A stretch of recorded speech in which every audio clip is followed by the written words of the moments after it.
Hello, folks. This is your host, Tammy Tuckey, and you are now listening to the Tiara Talk Show. We bring you rare interviews with the makers of Disney magic. Whether they be singers, actors, Imagineers, animators, they have all made their mark on the Disney name. Be sure to check out the show notes, other episodes, contests, our social media pages from Facebook to Twitter, and more on our official website at www.thetiaratalkshow.com. Are you looking to plan and book an upcoming Disney vacation? Contact the Tiara Talk Show's official travel agent, James from Destinations in Florida, by visiting destinationsinflorida.com/Tiara for a free quote. The link is also included in the show notes on our website.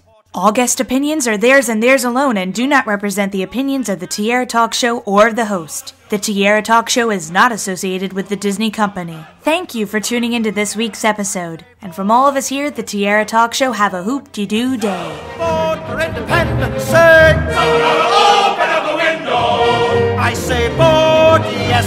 Down, vote for independence, say. Will someone shut that man up? Never! Never! I'm excited to welcome this week's Tiara Talk Show guests, actor William Daniels and actress Bonnie Bartlett, to the show. Welcome, you two. Hi. Thank you. So wonderful to have you, and while we're recording this interview, I have to tell you, I have a really big smile across my face because you guys are the cutest Hollywood couple, and you've been together for over 60 years. What is it like working together? I know you get that question all the time, but what was it like working together, doing TV shows and films together? Oh, it's easy. We would do a scene, and then she'd tell me what was wrong, and then... No, it's just the opposite. And, I guess I'm just joking. He's joking. He's tough on a set. And I'm very friendly and affable and so forth. And Bill is tough. And if you, he used to love to tell me I didn't, shall we take a break for 30 seconds while Miss Bartlett learns her lines? I mean, he loved to do things like that. He just loves to do that. And I don't mind it. So we get along. It's also the truth. We do like to work together. We work very differently, you see. Mm-hmm. I have a much different approach, really. You can learn the lines. No, I don't. The lines are unimportant, and that's the way it is, and Bill doesn't agree, and so that's the way it is. And we don't agree about anything except our children. And but it works. Yeah. It works. How can you believe anyone who says the lines are not important? Well, you know what you're doing. You're talking to a method. On film, the lines. On film, it's what you see. That's true. Did you guys ever get to do a musical with one another? Are you kidding? She can't hold a tune. She's a dramatic actress. No, Bill has been singing all his life, and he's very good at it. I'm not a singer. I tried a little bit. I have a good voice, but I don't have a good enough musical ear. I really don't. Was wondering, what do you guys feel about today with theater? There is no experience equal to an audience sitting and watching a really good play with really good actors in it. You can't substitute. Television doesn't do it. A film doesn't do it. It's that live experience of as actors on stage and an audience sitting and watching. There is a kind of electricity that happens there that doesn't happen in any other form of entertainment. It's interesting because anything in a group is a better watch. In other words, even a group of people watching a film or a group creates a different atmosphere. Mm-hmm. Absolutely. And the one thing I have to bring up, because it's one of my favorite plays of all time, is, William, you were in One Flew Over the Cuckoo's Nest when it first came to Broadway with Kirk Douglas, Gene Wilder, and Ed Ames. My gosh, I only wish that they had filmed this, because what an amazing group with you and these other actors to put on one of my favorite plays of all time. I think it's the onstage chemistry. What was that like? First of all, it wasn't reviewed well, but it ran a while, and it was a property that Kirk Douglas owned, and Kirk had it in mind in order to do the play, which we did on Broadway, and he was very good. Well, he gave Michael Douglas, he gave his son the rights to do it as a film. Because he couldn't get it produced. So Michael said, Dad, can I take it and see if I can get this thing done?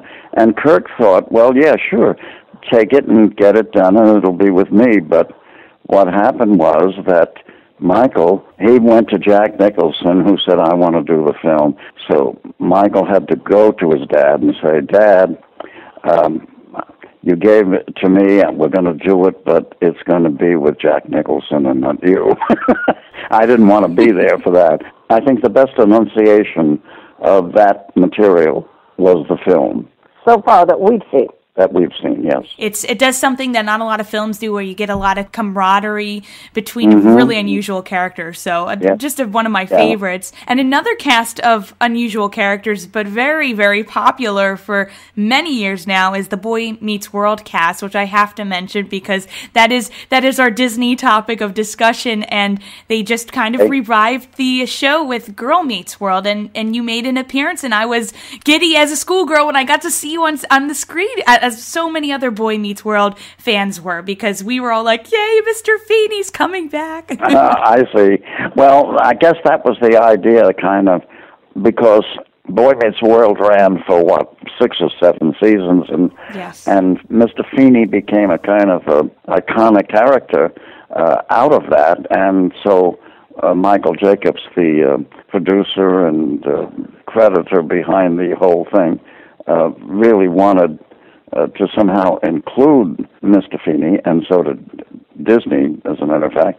And so I did it just a kind of an opening and a closing, and they want me to appear like in each episode that starts a season for however long they run. That will be great to see. We were just happy to see that you would come back, because not a lot of people decide to do that nowadays. It's not something that's very popular. Yeah. And it was kind of an interesting thing going back and hear Ben and Savage and Ryder, and they're all grown up. and here they take care of Bill now. Ben makes sure that Bill is comfortable and makes sure that Bill knows his lines and says, shall we do this again, Bill? You want to try this again? And it's just so sweet to watch that. Yeah, because they're grown-ups now, and they were young when we first... They were babies.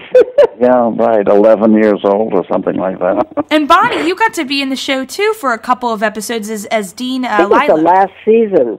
I guess they just, needed to do things, and Michael brought me in to play Bill's boss, actually. I was the head of the university or something, and he was working for me. By then he was working in college. and so I was his superior, and I was very happy to do the show. And you both starred on St. Elsewhere, which was another popular TV show. Yeah, I was on that from the start, really, almost from the start. And then you played a married couple on that, too. that was a lot of fun. I tell you, that was fun, because those parts fit us like a glove. I mean, we just could do that and have more fun with that. And also very sad and angry and all the things that married couples go through. And they wrote beautifully for us. Tom Fontana, John Macias, they wrote so well. And Bruce was such a good producer.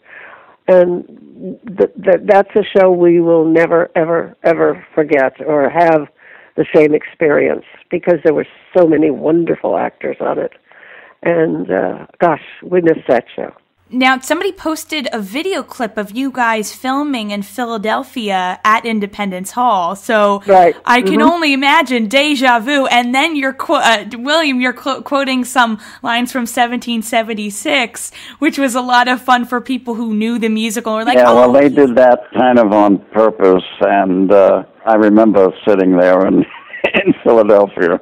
And I love to do things that were to bring up the 1776, because he was so strongly connected with the Addams family. I mean, the John Addams family and the John Quincy Adams family.